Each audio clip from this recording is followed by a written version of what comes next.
कि बड़े भाग्यशाली वो जीव होते हैं जिनको जीवन में सत्संग की प्राप्ति होती है।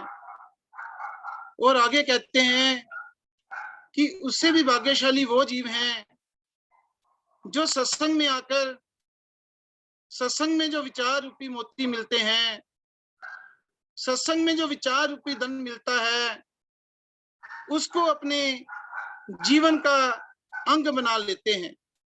क्योंकि जीव का कल्याण तभी होगा जब ये सत्पुरुषों के मार्ग को अपने जीवन में अपनाएगा।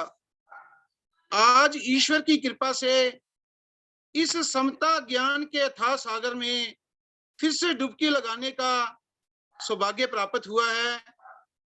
सत्संग की शुरुआत से पहले सब गुणी प्रेमियों के चरणों में प्रणाम भेंट करता हूं और ऐसे अवतारी पुरुष मेरे गुरु महाराज महात्मा मंगत राम जी, उनके चरणों में भी शत शत नमन करता हूं, जिनका जीवन संसार के हित के लिए था, जिन्होंने हमें सुधारने के लिए, इस संसार के कल्याण के लिए अपनी सुख सुविधाओं का भी त्याग कर दिया और हमें ऐसी तालीम के साथ जोड़ा, ऐसी शिक्षा के साथ जोड़ा जिसे महाराज जी ने समता की तालीम का नाम दिया, जिसे महाराज जी ने समता ज्ञान का नाम दिया।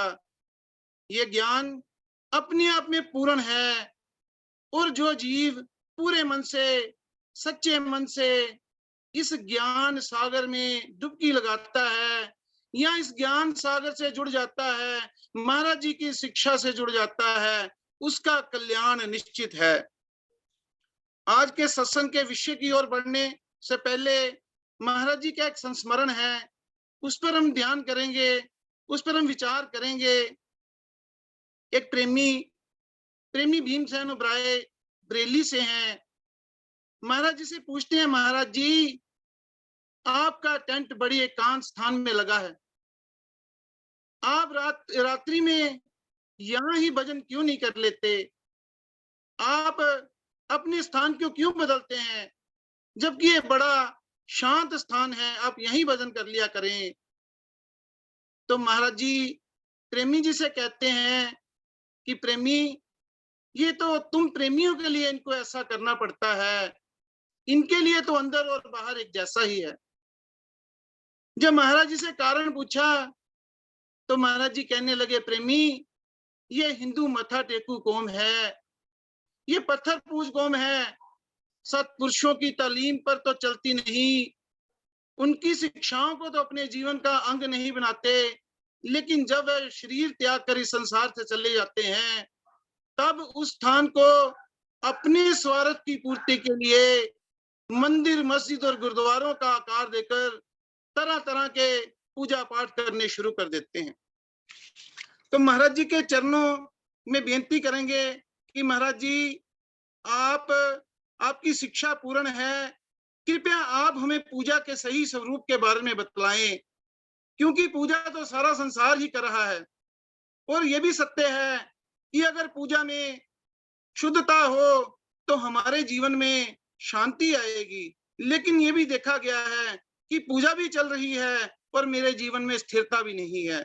इसका मतलब कहीं ना कहीं त्रुटि अवश्य है, कमी अवश्य है। तो महाराज जी की शिक्षाओं से जुड़ेंगे और महाराज जी से ये समझने की कोशिश करेंगे कि पूजा का सही स्वरूप क्या है, ईश्वर की साकार स्वरूप और ईश्वर का जो निराकार स्वरूप है उसकी पूजा किस प्रकार की जा सकती है।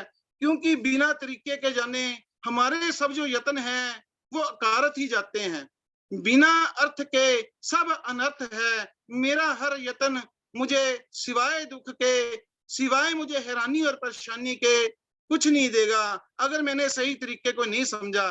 तो महाराज जी के चरणों में आज के विषय का पहला प्रश्न है, प्रश्न नंबर 283 है।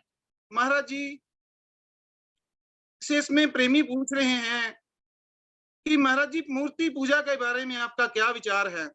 आज कई तरह की पूजा प्रचलित है, इसके बारे में महाराज जी से प्रेमी पूछते हैं कि मूर्ति पूजा के बारे में आपका क्या विचार है? इस समय जो मूर्ति पूजा चल रही है, इसमें कई प्रकार के साधन, नाचने, कूदने, घंटी, चिमटे, खड़ताले और भी कई प्रकार के वाद्य यंत्र इस्तेमाल करने का जो चलन है, क्या ये साधन मन को शांति दे सकते हैं? कई बार हम ऐसे सत्संगों में जाते हैं जिनमें ये सब साधन इस्तेमाल होते हैं, तो वापसी टाइम सब कहते हैं कि बड़ा आनंद आया, बड़ा मजा आया। अगर वो आनंद आया तो फिर चला कहाँ जाता है? अगर वो पूजा सही है तो मेरे जीवन में शांति क्यों नहीं आती? और अगर मैं कहीं गलत हूँ तो महाराज जी के इस ज्ञान सागर में जो महाराज जी मुझे ये ज्ञान का शीशा दिखला रहे हैं, इसके सन्मुख खड़ा होकर मैं अपनी त्रुटियों को समझने की कोशिश करूं और अपने मार्ग को ठीक करूं। जो इस तालीम को धारण कर चुके हैं वो इस पर दृढ़ता धारण करें, तब कल्याण होगा। और अगर मेरे में कमी है तो महाराज जी के इस ज्ञान सागर में से अपनी कमियों को दूर करने की कोशिश करूं। इसका जवाब महाराज जी दे रहे हैं। महाराज जी कहते हैं, प्रेमी, मूर्ति पूजा का बस इतना ही लाभ है। गुरुदेव कहते हैं, प्रेमी, मूर्ति पूजा का बस इतना ही लाभ है कि सत्पुरुषों के गुण और कर्म का आदर्श उनके स्वरूप से लिया जावे। गुरु क्या कह रहा है? गुरु कह रहा है कि मूर्ति पूजा का इतना ही लाभ है कि जिस महापुरुष के आगे तू खड़ा है, उसको देखते ही तुझे उसके गुण और कर्म की तरफ तेरा ध्यान जाना चाहिए। अगर इस बात का तू विचार नहीं करता और खाली माथा टेक कर, जल चढ़ाकर या पुष्प अर्पण करके तू घर वापिस आ जाता है, तो इससे तुझे कोई लाभ नहीं होने वाला। सत्संग में उदाहरण देकर यूं भी समझाते हैं कि जैसे स्कूल में एक मास्टर है, या यूं भी कह सकते हैं कि छोटी सी नर्सरी की क्लास है, संसारी विद्या जिसमें सिखलाई जाती है, उसको उसमें पास होने के लिए या उससे अगली कक्षा में जाने के लिए 365 दिन सबक याद करना पड़ता है। पूर्णों पर लकीरें मारनी पड़ती है, छोटे छोटे पाठ याद करके फिर ये उस क्लास में आगे जाता है। और अध्यात्म जो इतना ऊंचा विषय है, उसको ये नाच कूद कर नाचने कूदने के साधन उसमें कैसे इसके लिए सहायक हो सकते हैं? यही बात महाराज जी बतला रहे हैं कि मूर्ति पूजा सिर्फ यहाँ तक ही कल्याण दे सकती है कि जिस महापुरुष की मूर्ति के आगे तू खड़ा है, उसके गुण और उसके आदर्शमय जीवन को अपने जीवन का अंग बना, फिर ही तेरा कल्याण होगा। आगे कहते हैं, आदर्श के बिना जो मूर्ति पूजा है वो सख्त अज्ञानता है, मूर्खता ही है, और इसी पूजा में आज हम सब विचर रहे हैं। प्रेमी, नाराज ना होना। आगे कबीर साहब कहते हैं, कबीर ने फैसला कर दिया है, पत्थर पूजे हरि मिले तो पूजू मैं पहाड़। कहते हैं, पत्थर पूजे हरि मिले तो मैं पहाड़ पूजने के लिए तैयार हूं, या तो चक्की बली जो पीस खाए संसार। कंकर पत्थर जोड़ के मस्जिद लियो बनाए, ता चढ़ मुल्ला बांगा देवे। क्या बहरा हुआ खुदाई, कहते वो तेरी इशारत से भी नेड़े है, तेरे अंतर जो भाव उठ रहा है उसको वह पहचानता है कि तू किस लिए पूजा कर रहा है, तू किस लिए ईश्वर की भक्ति कर रहा है। आगे कहते हैं, प्रेमी, संसार का निर्णय करने वाले फकीर किसी का लिहाज नहीं करते। ये जो साधन है ये सब मन बहलाने के वास्ते हैं। आगे ही मन बड़ा चंचल है। कहते हैं कि आगे ही मन बड़ा चंचल है, अगर इसे सिमरन ध्यान की बजाय इस तरह के सांगोपान में लगा दिया जाएगा तो और भी चंचल हो जाएगा। नाचना कूदना तो मन का स्वभाव है, अगर इसे ईश्वर के सिमरन की बजाय इस तरह के सांगोपान में लगा दिया जावे तो इसका जो हाल होगा हम सब जानते हैं। अगर एक टीचर क्लास में आता है, वो वहां ढोल और बाजा बजाना शुरू कर दे और बच्चों का क्या हाल होगा ये हम सोच ही सकते हैं। समझ कैसे आएगी? नाचने कूदने से ईश्वर की भक्ति नहीं होती। वो कहते हैं तो बड़ा सूक्ष्म विषय है, बड़ी जीरक बुद्धि द्वारा इस सूक्ष्म अवस्था तक पहुंचा जा सकता है। ये तो बड़ा ही शांति का विषय है, बड़ी एकाग्रता का विषय है। आगे कहते हैं, इस जीव के मन का स्वभाव बतलाते हैं। कहते कभी कृष्ण की भक्ति करता है, कभी राम की भक्ति करता है। अगर वहां से स्वार्थ पूरा नहीं हुआ फिर शिव की भक्ति करनी शुरू कर देता है। अगर वहां से भी इसकी बात ना बनी तो फिर हनुमान जी की पूजा शुरू कर देगा। ये जितने भी देवी देवताओं की पूजा में या अवतारों की पूजा में ये जीव लगा हुआ है, सब के सब स्वार्थवादी हैं, सब के सब स्वार्थवादी हैं। कृष्ण खुद गीता में फरमाते हैं, कहते हैं कि भगवान कृष्ण गीता में ये स्वयं फरमा रहे हैं कि हे अर्जुन, जो लोग दूसरे देवी देवताओं में श्रद्धा करके, हे अर्जुन, जो लोग दूसरे देवी देवताओं में श्रद्धा करके उनकी उपासना करते हैं, वह मेरी बेकायदा पूजा है। कहते हैं वो मेरी बेकायदा पूजा है, इसी कारण उन लोगों को मुक्ति नहीं मिलती, वह आवागमन के चक्कर में फंसे रहते हैं।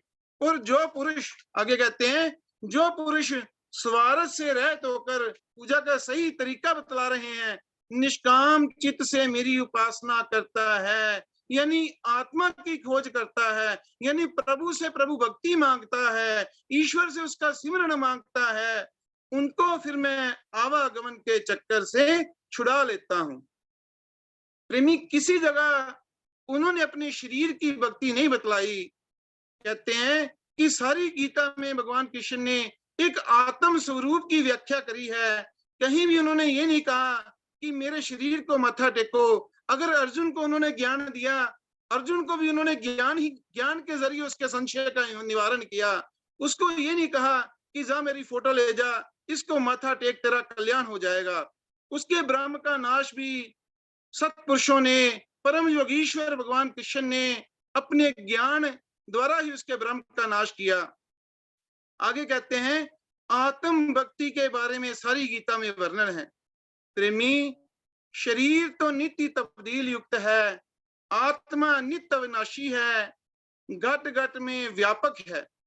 शरीर नित्य अविनाशी है, कहते ये शरीर, इसका आत्मा नित्य अविनाशी है और घट घट में व्यापक है, और ये शरीर तो नित्य तब्दील युक्त है। इस शरीर का कोई भरोसा नहीं, ये पल पल हर घड़ी ये मिट्टी की गोली की तरह घटता ही जा रहा है। और पर इसमें, इसके अंदर जो सत्य तत्व आत्मा है, जिस करके ये पांच तत्व का ये जो पुतला है, जिसने इसको सरजीवित करके रखा है, वो अविनाशी है, सर्व आद है, सर्व आनंद है, घट घट में व्याप रहा है।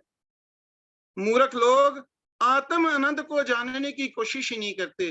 कहते बड़ी मूर्खता ही है कि हम उस ज्योति को समझने की, उस प्रकाश को समझने की कोशिश ही नहीं करते, जिससे सब जिया जंत, जिसमें 84 लाख जोनियों में प्रकाशित प्रकाश हो रहा है, जो सब जो चारों खानियों में जो जीवन प्रदान कर रही है, उसको ना समझकर हम ये टूटने वाले खिलौनों के मोह में फंस जाते हैं। और जब ये खिलौने टूट जाते हैं तो मेरे जीवन में बड़ी शांति, बड़ी ही बेचैनी दे जाते हैं। जब बच्चा जन्म लेता है तब डोल बजाता है, पताशे बांटता है, बड़ी ही मिठाइयां बांटता है, लेकिन ये भूल जाता है कि उसके साथ एक और चीज ने जन्म लिया है, जिसको मृत्यु कहते हैं। जब वो आएगी तो बड़ी ही परेशानी, बड़ी ही इसको दुख का सामना करना पड़ेगा। इस बात से ये अनजान है। आगे कहते हैं, प्रेमी, संसार के किसी काम को करने के वास्ते सब जब सोचा जाता है, ये इसकी चतुराई बता रहे हैं कि संसार में कितना चतुर है। मैं भी अपनी बात करता हूं कि जब मैंने अपनी दुकान पे जाना होता है, सत्संग को डिले करने के लिए मेरे पास टाइम है, 100 बहाने हैं कि मैंने आज, मेरे को ये काम पड़ गया, फलाना काम पड़ गया। लेकिन जब मेरा कोई संसारी काम आता है तो मैं सारे काम छोड़ देता हूँ। अपनी दुकान को जब खोलना होता है तो 6 बजे से टस से मस नहीं होता, 5 मिनट पहले उसके आगे खड़ा होता हूँ कि कहीं मैं दुकान से लेट ना हो जाऊं, मेरे ग्राहक ना मुड़ जाए। क्योंकि इस घाटे का मुझे फिक्र है, मुझे दुनियावी घाटे चुभते हैं, लेकिन जो मेरा मेरा जो असली घाटा है, जिसके बारे में महापुरुष कहते हैं कि मोल चतुर्दश भवन का एक श्वास है तो है, ऐसा धन रघुनाथ का तुलसी वृथा ना खोए। जिसके बारे में महाराज जी कहते हैं, महाराज जी की आज्ञा है कि प्रभात संध्या काल ये दृढ़ नियम 2 रात, 2 घड़ी हर सिमरन की जो, 2 घड़ी प्रभ सिमरन की जो, प्रेम प्रीत के साथ। तो मुझे दुकान पर जाने के लिए अलार्म नहीं लगाना पड़ता, लेकिन जब मैं 4 बजे का अलार्म लगाता हूँ तो उसको भी बंद कर देता हूँ कि मैं निद्रा में होता हूँ, मुझे आराम करना है। उसको मैं कहता हूँ मैं अगले दिन कर लूंगा, वो अगला दिन कभी आता ही नहीं है। तो इसी तरह इसी इसी अज्ञानता में मेरा यह समय चलता जा रहा है। मैंने महाराज जी की इस बात को समझा ही नहीं कि सब कार्यों में महाकार्य सत्संग को जानो। मैंने संसार के कार्य तो सबसे पहले नंबर पे रखे हुए हैं, क्योंकि मुझे उनका घाटा महसूस होता है। इस तरह जब मुझे ये महसूस होगा कि हाँ, दुनिया की दौलत इकट्ठा कर लूं, लेकिन इस विश्वास का जिसमें मैंने राम का सिमरन करना था, जिससे मैंने ओम ब्रह्म सत्यम जो महाराज जी ने मुझे महामंत्र दिया है 13 अक्षरों का, उसका सिमरन करना था, ये तो मेरा व्यर्थ ही चला गया। जब मुझे ये महसूस होगा कि मेरा तो बहुत बड़ा घाटा हो गया, तो तब असल में मैं महाराज जी का शिष्य कहलाने के, तब समझो कि मैंने महाराज जी की शिक्षाओं को धारण कर लिया। तो आगे कहते हैं कि संसार के किसी काम को करने के बारे में जब सोचा जाता है तो बड़े एकाग्र होकर विचार करता है, तब जाकर सही सोच आती है। कहते हैं कि छोटी से छोटी चीज इसने संसार की कोई कार्य करना हो तो 100 जगह से पूछकर फिर वो उस काम की ओर ये बढ़ता है। लेकिन ईश्वर जो कुल संसार का मालिक है, ईश्वर जो कुल संसार का मालिक है, उस महान तत्व के लिए नाचना कूदना क्या काम करेगा। कहते हैं वो ईश्वर जो कुल संसार का मालिक है, उस महान तत्व को समझने के लिए नाचना कूदना क्या काम आएगा। बड़ी जीरक बुद्धि द्वारा उस सूक्ष्म अवस्था को जाना जाता है। जब तुम सत्पुरुषों के शिक्षा और ज्ञान का विचार करोगे तब सब भ्रम दूर हो जाएगा। हमारे जीवन से भ्रम का नाश कब होता है? जब हम महापुरुषों की शिक्षा का विचार करते हैं, जब हम महापुरुषों के बतलाए हुए मार्ग को अपने अपने जीवन में धारण करते हैं। तमाम तोमात वाली, कहते हैं तोमात वाली, ब्रह्म वाली यानी संशय युक्त बुद्धि कभी भी सत्य मार्ग में नहीं लग सकती। प्रेमी सब चैतन्य महाप्रभु और मीरा नहीं बन सकते। उनके अंदर कई जन्मों की जाग लगी हुई थी। जिस राग में वह मगन थे, उनके अंदर की हालत थी जिसमें वह मस्त रहते थे। प्रेमी सत्पुरुषों के जाहरी चिन्हों को धारण करने से सत्पुरुष नहीं बना जाता। गुरुदेव कहते हैं कि सत्पुरुषों के जाहरी चिन्हों को धारण करने से सत्पुरुष नहीं बना जाता। उनके उपदेश को धारण करने से ही जीव का कल्याण है। ग्रंथ श्री समता विलास में मेरे गुरुदेव यही बात कह रहे हैं। कहते प्रेमी सत्पुरुषों का ज्ञान स्वरूप पूजने योग्य है। उनके ज्ञान स्वरूप की ओर ध्यान दो। स्थूल आकार की जो प्रस्तिज है वो मुक्ति नहीं दे सकती। आगे जीव जड़ प्रकृति की कैद में है, आगे जीव जड़ की कैद में है। अगर ये पूजा भी जड़ की करनी शुरू कर देगा तो इसके सब जो पुरुषार्थ हैं वो दुखदाई हो जाएंगे।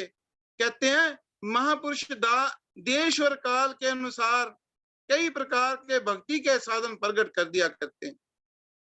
कहते हैं समय समय पर महापुरुष आए, उन्होंने देश काल समय के अनुसार कई प्रकार के भक्ति के साधन प्रकट किए। गाना बजाना ये काम इंद्रियों का विषय है, ये काम इंद्रियों का विषय है। हर एक शरीरदारी के अंतर्गत अंतर्विखे रंग लगा हुआ है। जो उसे सुनने समझने का यत्न करता है उसने ही ज्ञान के सार को पाया है। प्रभु कीर्तन ढोलकी बाजों से नहीं बन सकता। गुरुदेव कहते हैं कि वो ईश्वर का कीर्तन ये ढोलकी बाजों से नहीं बन सकता। ये तो 2-4 घंटे बजाकर बाद में थक जाता है, तब छूट जाता है, अखंड नहीं रहता। लगातार महिमा जो अंतर्विखे नित्य प्रति हो रही है, जब तक बुद्धि उसमें लवलीन नहीं होती जन्म मरण का तांता नहीं टूटता। यत्न करते करते जिस समय बुद्धि त्रिकुटी में स्थित नाद स्वरूप परमेश्वर को बोध करती है तब जाकर इसका चंचलापन खत्म होता है और काल के भय से परे होकर निर्भय अवस्था को प्राप्त हो जाती है। तभी गुरु महिमा का पता लगता है। सत्पुरुष साधारण जीवों के वास्ते छोटे छोटे साधन कई बार रुचि बढ़ाने के वास्ते बताते आए हैं। कहते हैं कि बुद्धि को सत्मार्ग में लगाने के लिए महापुरुष ये शुरुआती साधन कई बार समझा देते हैं, ये शुरुआती साधन कई बार बतला देते हैं, पर इसका अर्थ ये नहीं कि सारी उम्र क ख ग ही पढ़ते रहें और आगे बढ़ने की कोशिश ही ना करें। आगे बढ़ने का यत्न करना चाहिए। सत्पुरुषों ने वेद ग्रंथ, गीता, उपनिषद वगैरह जितने भी ये शास्त्र हैं इस वास्ते रचे हैं कि इनसे विचार करके अपने आप को सतमार्ग में दृढ़ किया जावे। आगे फिर महाराज जी से प्रेमी पूछता है कि महाराज जी, ईश्वर का जो निराकार स्वरूप है, यानी ईश्वर के निराकार स्वरूप को जानने के लिए क्या साकार का सिमरन ध्यान करना, क्या ये ठीक नहीं? प्रेमी जो सवाल करता है उसको दोबारा सुनेंगे। प्रेमी कहते हैं कि मेरे विचार में निराकार को जानने के लिए, ईश्वर के निराकार स्वरूप को जानने के लिए साकार का सिमरन ध्यान करना क्या ठीक नहीं? तो गुरुदेव का जवाब है, प्रेमी एक विचार करो, ये जीव जन्म से ही शरीर की पूजा में लगा हुआ है। गुरुदेव कहते हैं कि जन्म से ये जीव शरीर की पूजा में लगा हुआ है। इसको हर तरह से इसकी सोझी है कि इस शरीर को क्या चाहिए, और ये समझ बैठा है, समझता है कि मेरे जैसे आकार वाला ईश्वर भी होगा। कहते प्रेमी, पहले इस शरीर की अवस्था को जानो कि ये क्या मनारा खड़ा हुआ है, कि ये क्या मनारा खड़ा हुआ है, इसके अंदर क्या वस्तु बोल रही है, बोलने वाली चीज का क्या आकार विकार है, और जब वह शक्ति शरीर को त्याग देती है तब इसकी क्या हालत होती है। प्रेमी ईश्वर को छोड़ो, पहले इस झगड़े को समझो कि जीव का स्वभाव क्यों आकार वाली वस्तुओं की तरफ दौड़ता है। मूर्तियों की पूजा, कई तरह की मनमानी पूजा, व्रत, दरख्तों, पत्थरों, ग्रंथों, मड़ी मसानों का आधार लेकर चलता है। ये सब जैसे ये बात जो महाराज जी कह रहे हैं बड़ी समझने वाली बात है, क्योंकि यही आजकल पूजा का चलन बना हुआ है। इस ही पूजा में हम सब लगे हुए हैं जिसके बारे में महाराज जी कह रहे हैं, और इसको महाराज जी कह रहे हैं कि ये सब जैसे बच्चे गुड्डियां पटोले लेकर खेलते हैं की तरह है, ये सब झगड़ा ही है। एक ईश्वर के सिमरन को छोड़कर, ये महाराज जी कह रहे हैं कि एक ईश्वर के सिमरन को छोड़कर जो इस तरह के पखंड करके शांति चाहता है, सारी आयु शरीर खत्म हो जाने पर भी उसको कुछ हासिल नहीं होता। कहते लाखों मन माने देवी देवता हिंदुओं ने बना रखे हैं, शायद किसी एक का पता होगा कि फला फला उसके माता पिता थे। पत्थर को धूप दिखाते रहते हैं, मुर्दों को पूजते हैं, जिंदगी की कोई पूछ ही नहीं। प्रेमी, तेरे शरीर के अंदर कल्याण स्वरूप शिव मौजूद हैं। ये महाराज जी ने शिव शब्द का अर्थ बताया है, इस भाव को खोला है कि कल्याण स्वरूप शिव मौजूद हैं। उसकी खोज करो, उस आत्म स्वरूपी शिव की खोज करो। श्रद्धा सत विश्वास रूपी ओखद को जब गोटा देगा तब उसमें से ऐसा रंग निकलेगा। कहते श्रद्धा और सत विश्वास रूपी जल चढ़ा, ज्ञान रूपी ओखद को जब गोटा देगा तो उसमें से ऐसा रंग निकलेगा जिसे पीकर कोई ख्वाहिश ही नहीं रहती। इसकी जगह संसारियों ने भंग निकाल ली, और उस महान संत को, जिसको महाराज जी ने कहा है कि ब्रह्मा विष्णु महेश्वर सब ही संत स्वरूप है, जिसको महाराज जी ने संत की उपमा देकर समझाया है, उसको ये जब शिवरात्रि आती है तो जगह अब आएगी शिवरात्रि थोड़े दिनों में, तो उसका स्वरूप ही और उस शिव जो कल्याण स्वरूप है उनका स्वरूप ही बदल दिया। वो जो परम संत हैं, वो जो आत्मा का स्वरूप है, जो नारायण का स्वरूप है, उसको भंगी और कोष्ठी, उसको भंग पीने वाला बना दिया। ये जैसे भांग चरस सुल्फा पीने वाले तुम्हारे गुरु, वैसे ही उनके शिष्य भी बन जाते हैं। चलो जैसी मर्जी पूजा पाठ करो, जिस तरह गुरु पीर अवतारों ने तप त्याग करके संसार के बड़े बड़े कर्म किए हैं, जिस तरह गुरु पीर अवतारों ने तप और त्याग करके संसार में बड़े बड़े कर्म किए हैं, उनके नक्शे कदम पर चलें। आगे कबीर साहब कहते हैं, कहते कबीर या जग को समझायो कई सौ बार, पूंछ तो पकड़े भेड़ की उतरा चाहे पार। आगे महाराज जी साकार की पूजा के बारे में बतला रहे हैं। जब किसी प्रेमी ने महाराज जी से सवाल किया था कि महाराज जी आप तो मूर्ति पूजा के खिलाफ हैं, आप तो मूर्ति पूजा का उसके खिलाफ है, तो महाराज जी ने उसको मना करते हैं उसके बारे में। तो महाराज जी ने कहा था कि प्रेमी, ये मूर्ति पूजा के खिलाफ नहीं है, ना ये मना करते हैं, ये तो सिर्फ सही तरीका बतलाते हैं, क्योंकि सही तरीके को धारण किए बिना तुम्हारा सब यत्न, जितनी भी तुम मेहनत कर लो, वो सार्थक नहीं होगी। सही तरीके के बारे में ये तुम्हें उसके दिशा निर्देश दे रहे हैं। तो कहते कि महाराज जी क्या है सही तरीका मूर्ति पूजा का? तो महाराज जी कहते हैं ये जितनी जीती जागती मूर्तियां हैं, ये जितनी मालिक की जीव सृष्टि है, वो मुर्गा भी जिसको काट कर खा जाते हो, वो बकरा जिसकी गर्दन पर छुरी चला देते हो, वो भी ईश्वर की बनाई हुई मूर्ति है।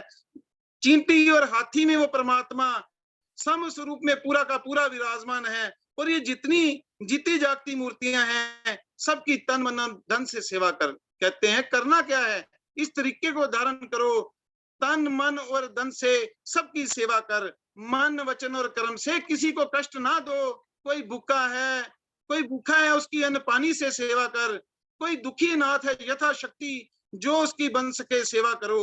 अपनी जीव के स्वाद के वास्ते निहत्थे जीवों का, छोटे छोटे जीवों को मार कर ना खाओ।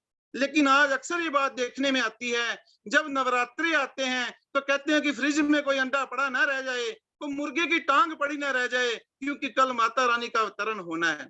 क्या माता रानी इन्हीं 7 दिनों में आती है, 8-9 दिनों में आती है? पहले बाद में वो कहाँ चली जाती है? वो जो साक्षात ईश्वर का स्वरूप है हमारे अंदर, मेरे इस मन की नाकामियों को देख रहा है, क्या हम उसको इस तरह बेईमानियां उसके साथ कर सकते हैं? ऐसी बेईमानियां करके मैं अपने आप को ठग सकता हूँ, अपने जीवन को बर्बाद कर सकता हूँ। महापुरुषों की शिक्षा पर इसका कोई फर्क नहीं पड़ता। महात्मा मंगत राम जी मेरे गुरुदेव वाणी में भी इसको कहते हैं, कहते विद्या तो बहुत ही पढ़ी पर सूझी ना कछु सार, विद्या का कहू दोष ना पढ़न हार गवार।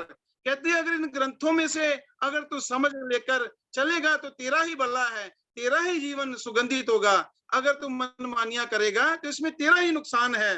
तो जो महाराज जी ने ये पूजा का सही स्वरूप बतलाया है, उसको हमने समझना है कि साकार की पूजा किस तरह की जा सकती है। तो इसमें कहते हैं जितनी भी जीती जागती मूर्तियां हैं, इनकी तन मन धन से सेवा कर, मन वचन और कर्म से किसी को कष्ट ना दे।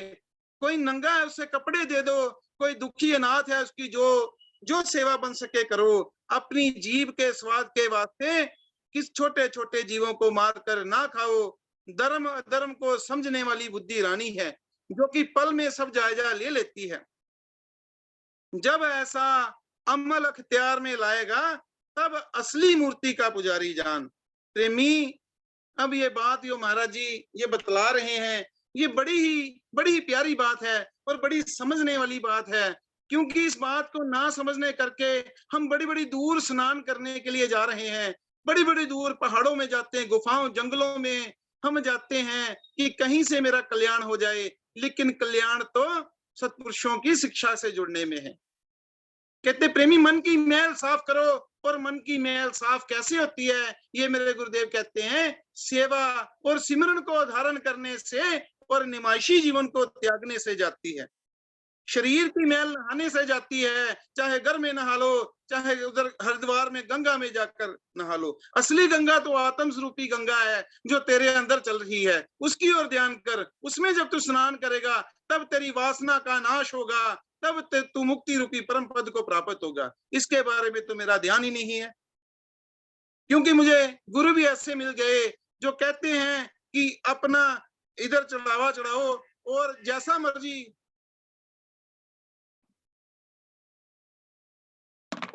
मर्जी जीवन जियो, तुम्हारा कल्याण हो जाएगा। कहते मन की मैल सेवा सत्संग और सिमरन को धारण करने से और नमाशी जीवन को त्यागने से दूर हो सकती है।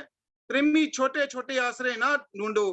पता नहीं क्यों ये मूर्ति पूजा खड़ी हो गई, शायद छोटी बुद्धि के जीवों के वास्ते सिलसिला खड़ा किया गया होगा, और वो भी शायद इस वास्ते कि साथ साथ में बुजुर्गों के उपदेश को अपनाया जाए। लेकिन इस बात को तो लिया नहीं गया, केवल अपना हलवा मांडा पूरा करने के लिए ये ये पूजा जो खड़ी कर दी। अब समय भी समाप्त हो रहा है, तो एक छोटी सी महापुरुषों की ये जो कविता है उसको मैं पढ़कर अपनी वाणी को विराम दूंगा। कहते हैं, हो रही आरती बज रहे शंख, पूजा में सब खोए हैं, मंदिर के बाहर तो देखो भूखे बच्चे सोए हैं, एक निवाला दे देने से उन्हें भोग मुझे लग जाएगा, मेरे दर पर मांगने वालों बिन मांगे सब मिल जाएगा, मेरे दर पर मांगने वालों बिन मांगे सब मिल जाएगा। ओम ब्रह्म सत्यम सर्वाधार। इन्हीं भावों के साथ संगत के चरणों में प्रणाम भेंट करता हूँ। ओम ब्रह्म सत्यम सर्वाधार।